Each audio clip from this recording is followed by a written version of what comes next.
Y cuando hablamos de persona, pues también distinguiremos las diferentes teorías de la persona, tantísimas teorías de la persona. Aquí no podemos tampoco entrar en el asunto. En el sentido de la vida, yo hice un cuadro tratando de sistematizar las innumerables teorías de la personalidad que hay. Salían allí 16 posibilidades, 16 teorías de la persona, de las cuales, por razones que no son del caso, descartaba todas menos 6.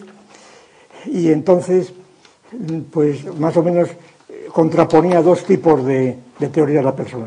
Primero, la teoría espiritualista, vamos a llamarla así, de la persona. La teoría espiritualista de la persona, según la cual la persona humana, dando por supuesto siempre que la persona es siempre antrópica, descartaba otras teorías. Es decir, suponemos que primero que la persona, el concepto de persona que utilizamos es siempre persona humana.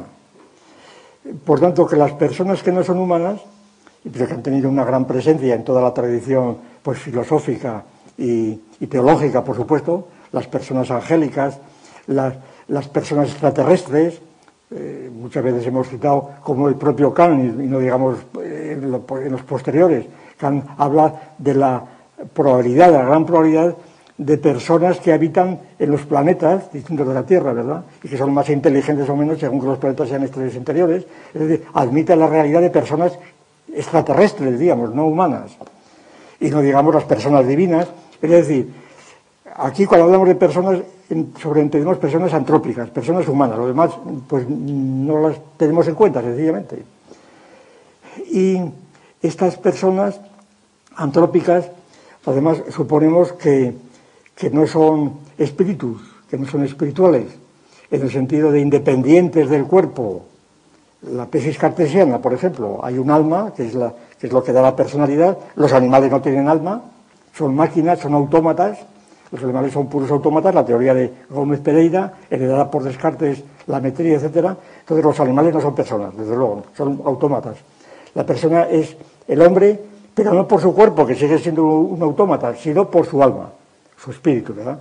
Y entonces, pues esta teoría cartesiana de la persona, que es herencia, sin duda, de la tradición cristiana y escolástica, pero que en cierto modo se ha emancipado y que ya ha tenido un curso independiente en la posterioridad, pues me estoy hablando del idealismo alemán, a todo lo demás.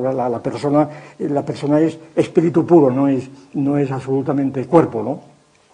Pues esta idea de persona espiritual es una de las teorías que aquí juegan un papel decisivo en la cuestión del aborto, como es bien sabido, puesto que se dice que el embrión o el feto está animado precisamente por un espíritu, por un principio espiritual, muchas veces creado nominatim por Dios, individualmente, y que es lo que convierte al individuo en persona, ¿verdad? La famosa doctrina de la animación. Y entonces, por eso la pertinencia de la teoría de la persona aquí es decisiva, porque gran parte de las discusiones y de los debates y de los movimientos, pues por ejemplo en favor o en contra del aborto, tienen que ver con esta teoría de la persona. La persona está referida al espíritu humano.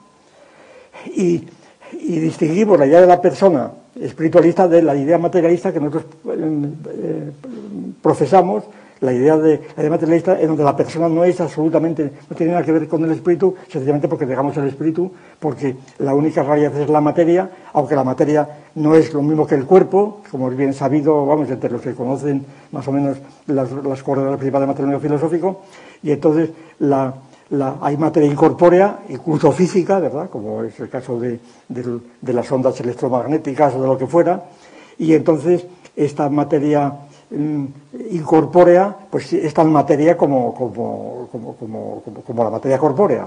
Bien. Y entonces la persona no puede ser no puede proceder de un principio espiritual, sino que procede de otras cosas. Es muy interesante advertir que generalmente el espiritualismo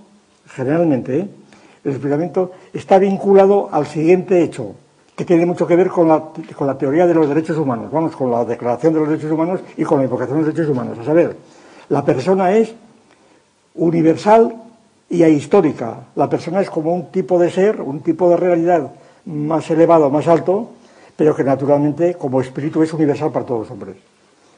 Cuando alguien se dice que tiene espíritu, ese espíritu es universal para todos, es común, es similar a todos los hombres. sea común a todos, el entendimiento agente universal, sea distributivo, como decía Santo Tomás, en cada uno de los cuerpos, ¿verdad? Pero el nivel de espíritu es el mismo. Quiero decir que así como normalmente admitimos, pues qué sé yo, que la morfología de los ojos o de las orejas es común a toda una especie, todos tienen los ojos de un modo parecido, muy similar en cuanto a la estructura y el funcionamiento, pues el espíritu sería también una cosa parecida, sería un ser enteramente idéntico en todos los hombres. De ahí los derechos humanos. Todos los hombres tienen los mismos derechos porque todos son personas, bueno, no solamente, sino personas. Bien.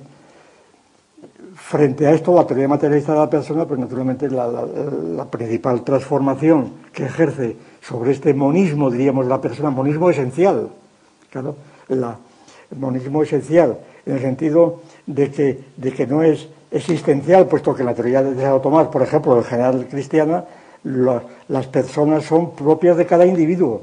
Por lo tanto, no es una persona única.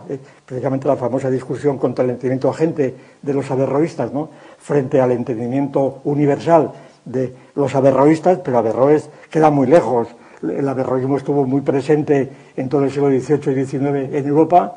Se cita sobre todo a Anodé, el famoso bibliotecario, Anodé, que hablaba de un espíritu universal, del cual habla Laini muchas veces, bueno, etcétera. Es decir, que cuando hablamos de averroísmo es para simplificar, porque el averroísmo está presente en otros muchos lugares que ya ni se acuerdan de Averroes. Bien, entonces, la idea de un espíritu único para todos los hombres, o la idea de tantos espíritus cuantos cuerpos, más o menos, tantos espíritus cuantos cuerpos en general, porque está el problema de los siameses, pero en fin, esto es otra cuestión que vamos a cambiar de conversación en este punto, ¿verdad? Bien, entonces, la idea de persona del materialismo, pues agradece, bueno, o exige la multiplicidad de esencias de las personas. Es decir, la persona no es una esencia unívoca, sino que hay muchos tipos de personas distintos e incompatibles entre sí. Por tanto, los derechos humanos como algo universal es algo muy discutible, ¿verdad? Es algo totalmente discutible y metafísico, por decirlo así. La idea de persona, desde el punto de vista materialista, no es ahistórica, es decir, no brota por una creación, es nihilo de Dios, en cada caso, ¿verdad? Históricamente, igual podría estar y eterna, sino que brota históricamente, aparece históricamente en un conjunto social determinado por una cultura determinada, etcétera. Entonces, la categoría de persona, que aparece, como bien sabía, como tal categoría, precisamente en los concilios de Nicea y de Éfeso principalmente, es decir, que es una idea sobre todo cristiana, la idea de persona, precisamente la idea de persona de Cristo, la idea de naturaleza de persona en Cristo, ¿verdad? Y de la Trinidad. Esas ideas de persona, porque, como bien sabido, el prosopon precedente de las personas de los griegos o los romanos significa solamente la máscara que se pone a alguien para hablar. Y los griegos no hablaban de persona más que como máscara, ¿verdad? La máscara trágica para hablar.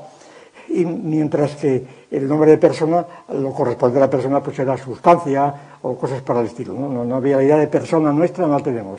La idea de persona actual tiene una génesis sobre todo cristiana, aunque luego reincorpora tradiciones anteriores y posteriores. Pero lo que quiero decir en lo esencial es que la idea de persona de que hablamos es una idea que no es unívoca desde el punto de vista esencial, ¿verdad?, sino que hay diferentes tipos de personas. Y no ya en el sentido psicológico, sino en el sentido realmente esencial. Una cosa es la persona, pues qué diría yo, una persona del Egipto faraónico y una persona de la Alemania de la Edad Media, o una persona, pues qué sé yo, de nuestro tiempo, ¿verdad? Una persona de nuestro tiempo. Es decir, que son de nuestro tiempo en ciertas culturas. O una persona musulmana, o budista. Es decir, la idea de persona no es unívoca.